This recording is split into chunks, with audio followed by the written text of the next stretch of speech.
বৃষ্টি নামতে শুরু করলো। আমি দৌড়ে গিয়ে একটা অন্ধকার শেডের তলে দাঁড়িয়ে বাসের অপেক্ষা করতে লাগলাম। এমন সময় 3-4 জন ছেলে বাইক থামিয়ে আমার দিকে এগিয়ে আসতে শুরু করলো। আমার শরীরে বিভিন্ন জায়গায় ওরা হাত দিতে লাগলো। আমি ভয়ে চিৎকার করতে থাকলাম। আমার শরীরটা অবশ হয়ে যেতে লাগলো। ওদের মধ্যে একজন ছেলে টান মেরে আমার ব্লাউজটা ছিঁড়ে দিল।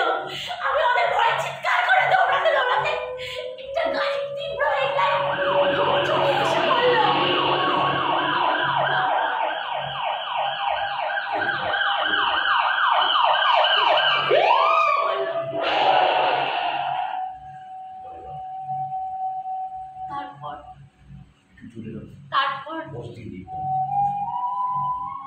তারপর আমার আর কিছু মনে নেই।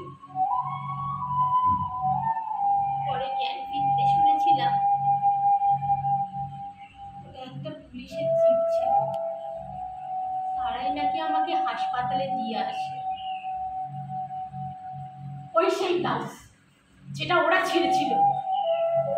আচ্ছা মা, সেদিন যদি পুলিশের গাড়িটা ঠিক সময় না আসতো আর ওই নপুংসকগুলো যদি তোমার এই মেয়ের মাংস ছিঁড়ে খুবলে খেত, তখন এই মেয়েকে নিজের মেয়ে বলে পরিচয় দিতে লজ্জা পেত তো মা? বলো মা, লজ্জা পেত তো? বলো।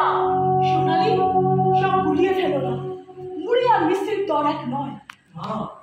মা গো, দিদি তো ঠিকই বলেছে। বাবার মতন যমুনার পাশে আমাদেরও দাঁড়ানো দরকার। তাহলে রাস্তায় একজন ধর্ষিত মেয়ের জন্য? মা, মা গো,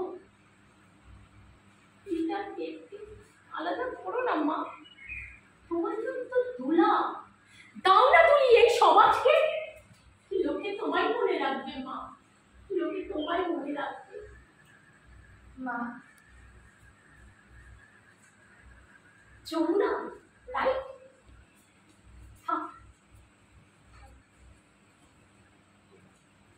সোনালি আমার মেয়ে।